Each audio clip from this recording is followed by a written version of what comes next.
hello. Dito kami sa, what's the name of the restaurant eh?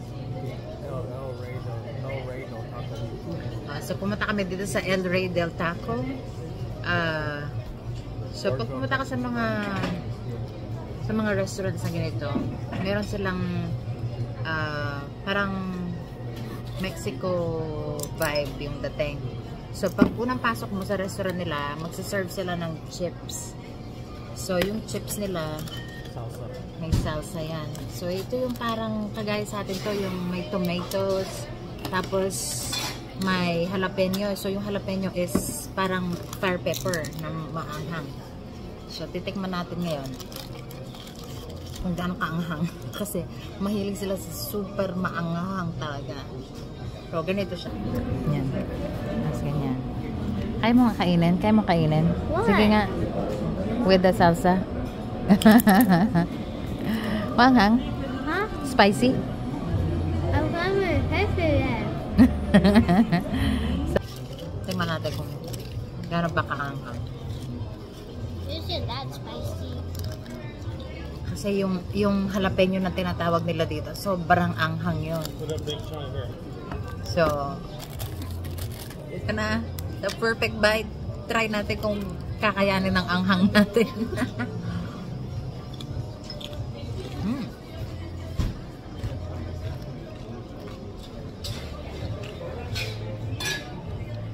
Yung fairness yung lasa niya, Isn't that spicy? ano mo yung fresh yung tomatoes.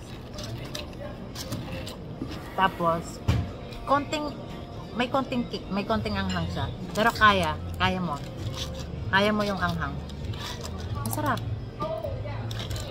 So, ganyan yung parang style nila dito sa Texas. So, mahilig sila sa mga salsa. So, nilalagyan nila ng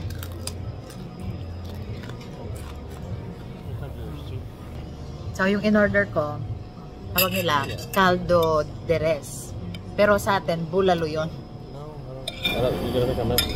Bulalo yun. Pero ganito yung itsura. So, meron siyang carrots, cabbage, may repolyo, tapos meron siyang beef din, ganyan. So, parang bulalo style nga. Tapos may corn.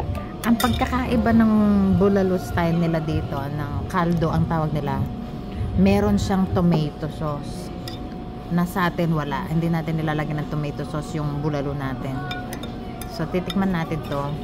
So, meron siyang, what is this, Andrew? Zucchini? That's squash. Oh, squash. So, yung sa kanila merong kalabasa. Yung kalabasa nila ibang tsura. Yes, baby. Huh? Can I try some? You might try some? Sure. A minute. Let's try. Let's see what is that. Thank you. So what's that, babe?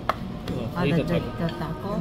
And here's your chicken fajita quesadilla. All right. Yes. And two bean and cheese. Could I get you any hot sauce? Yes, hot. This kind. I like Maybe a little bowl. I want to share a soup for her. Thank you, and a spoon. So this is chicken quesadilla nila. So para siyang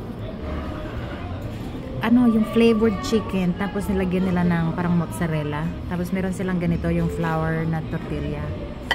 So titikman natin yan. Tapos yung anak ko mahilig siya sa beans and cheese. So ito naman parang beans na may cheese. So hindi ko alam kung ano yan.